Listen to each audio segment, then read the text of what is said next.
Assalamualaikum warahmatullahi wabarakatuh. Perkenalkan, nama saya Yuliandari. Di sini saya akan membahas tentang instrumen dalam penelitian.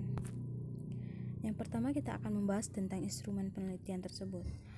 Instrumen penelitian adalah sebuah alat yang digunakan untuk mengumpulkan sebuah data atau informasi yang bermanfaat. Gunanya itu untuk menjawab permasalahan dalam penelitian kita nanti.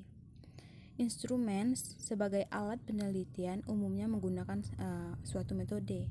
Nah, menyusun instrumen penelitian itu dapat dilakukan oleh peneliti jika peneliti telah memahami apa yang ingin ditelitinya tersebut. Instrumen merupakan komponen kunci dalam suatu penelitian. Nah, mutu instrumen akan menentukan mutu data yang akan dilakukan dalam penelitiannya nanti. Menurut Sugiono pada tahun 2012, dia mengemukakan bahwa ada beberapa ciri-ciri instrumen penelitian. Yang pertama, penelitian itu sebagai alat peka. Yang kedua, penelitian itu sebagai alat yang dapat menyesuaikan diri terhadap semua aspek. Yang ketiga, setiap situasi merupakan keseluruhan. Nah, dalam penelitian itu tidak hanya satu bagan, dua bagan, tapi secara menyeluruh, tergantung juga dengan apa yang ingin ditelitinya. Yang keempat, suatu situasi yang melibatkan interaksi antara manusia.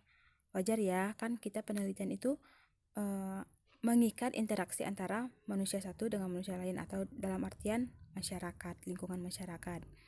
Dan yang terakhir, melahirkan hipotesis dengan segera untuk menentukan arah pengamatan dalam penelitian itu, dan juga untuk mengetes dari hipotesis yang telah kita buat. Selanjutnya ada langkah-langkah dalam penyusunan instrumen. Yang pertama, ada merumuskan masalah.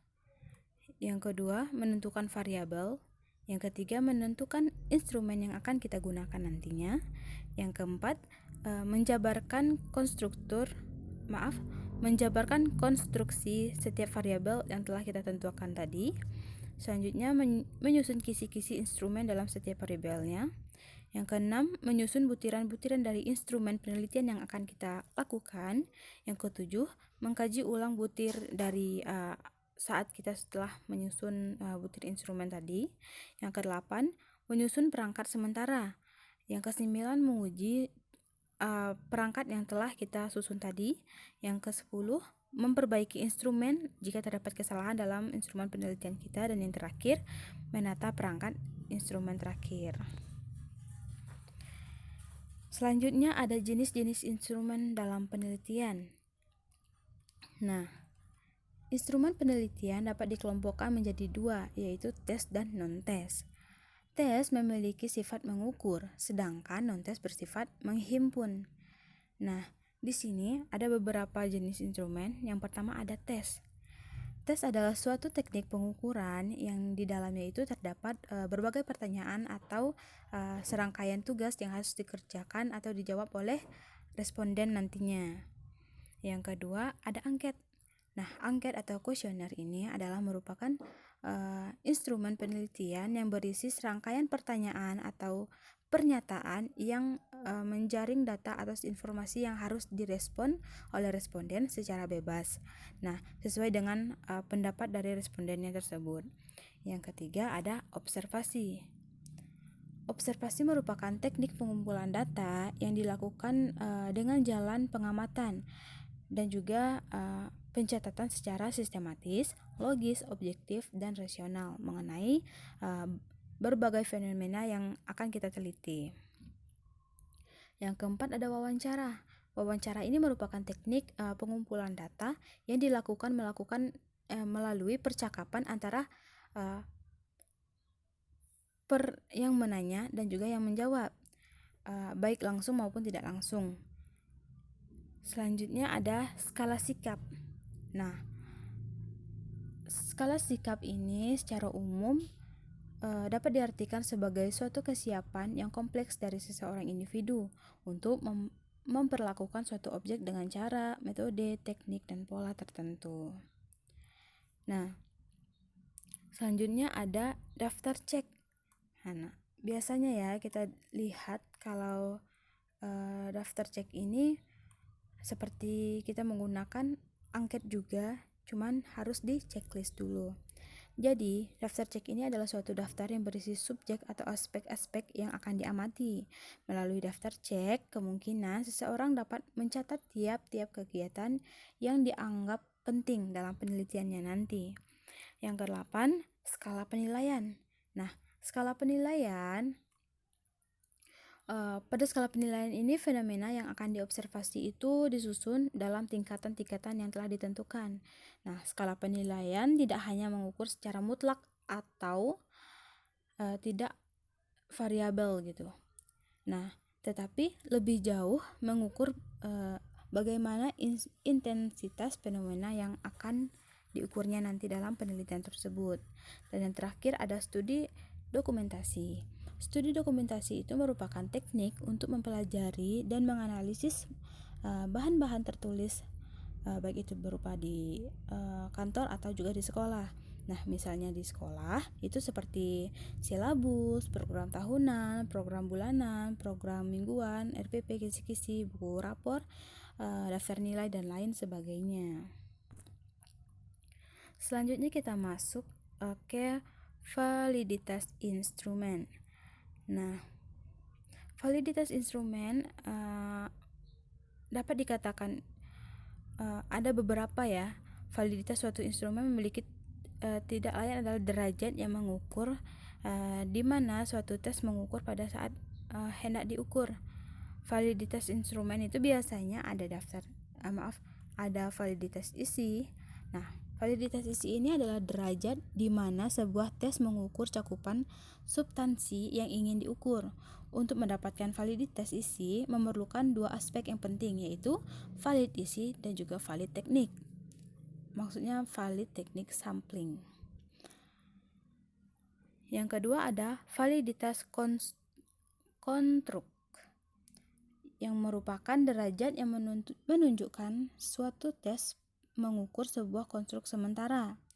Nah, konstruk sementara ini secara definitif merupakan suatu sifat yang tidak dapat diobservasi, tetapi dapat dirasakan pengaruhnya melalui satu atau dua indera kita. Yang ketiga ada validitas prediksi. Validitas prediksi ini validitas yang menunjukkan suatu tes dapat memprediksi tentang bagaimana seseorang akan melakukan suatu prospek tugas atau pekerjaan yang direncanakan dalam penelitiannya nanti. Dan juga yang terakhir ada validitas konkuren. Validitas konkuren ini adalah derajat di mana skor dalam satu tes dihubungkan dengan skor lain yang telah dibuat sebelumnya. Selanjutnya ada reliabilitas dalam instrumen penelitian. Suatu instrumen penelitian dikatakan mempunyai nilai reliabilitas yang tinggi apabila tes yang dibuat mempunyai hasil yang konsisten dalam mengukur yang hendaknya diukur. Hal ini berarti semakin reliabel suatu tes memiliki persyaratan, maka semakin yakin kita dapat menyatakan bahwa dalam suatu tes tersebut mempunyai hasil yang sama ketika dilakukan tes kembali nantinya. Nah, di sini dalam reliabilitas terdapat beberapa tipe kegiatan penelitian. Yang pertama ada reliabilitas tes retest. Yang dimaksud di sini adalah derajat yang menunjukkan konsistensi hasil sebuah tes dari waktu ke waktunya nanti. Tes retest ini menunjukkan variasi skor yang diperoleh dari penyelenggara suatu tes yang dilakukan 2 kali atau lebih sebagai akibat kesalahan pengukuran. Nah, yang kedua ada reliabilitas bentuk ekuivalen. Sesuai dengan namanya ya, yaitu ekuivalen, maka tes yang diukur dalam reliabilitasnya disebut dengan indeks. Setiap tampilannya kecuali substansi item yang ada pada dapat berbeda maksudnya ya. Jadi ekuivalen itu dapat berbeda. Dalam proses rehabilitas ekivalen ini terdapat beberapa langkah. Yang pertama, tentukan subjek sasaran yang hendaknya dites nantinya. Yang kedua, lakukan tes yang dimaksud kepada subjek sasaran tersebut. Yang ketiga, administrasi hasilnya secara baik ya. Yang keempat, dalam waktu yang singkat, dalam waktu yang tidak terlalu lama atau tidak singkat, lakukan pengetesan untuk kedua kalinya dalam grup tersebut. Dan yang terakhir, korelasi kedua hasil tes skor tersebut. Dan yang terakhir ada rehabilitas belah dua. Nah, rehabilitas belah dua ini termasuk rehabilitas yang mengukur konsistensi internal. Maksudnya di sini adalah salah satu tipe rehabilitas yang didasarkan pada keajekan dalam tes nantinya. Untuk cara melakukan rehabilitas belah dua ini ada beberapa cara. Yang pertama, melakukan pengetesan item-item yang telah dibuat kepada subjek sasaran nantinya. Yang kedua, bagi tes yang ada menjadi dua atas dasar jumlah item yang paling umum dengan membagi ganjil genap pada kelompok tersebut. Yang ketiga, menghitung skor subjek pada kedua belah kelompok, penerima item ganjil dan juga penerima item genap. Dan yang terakhir, korelasi kedua skor tersebut menggunakan formula korelasi yang relevan dengan teknik pengukuran. Baik, itulah hasil dari presentasi saya mengenai instrumen dalam penelitian. Jika terdapat kesalahan, saya mohon maaf. Wassalamualaikum warahmatullahi wabarakatuh.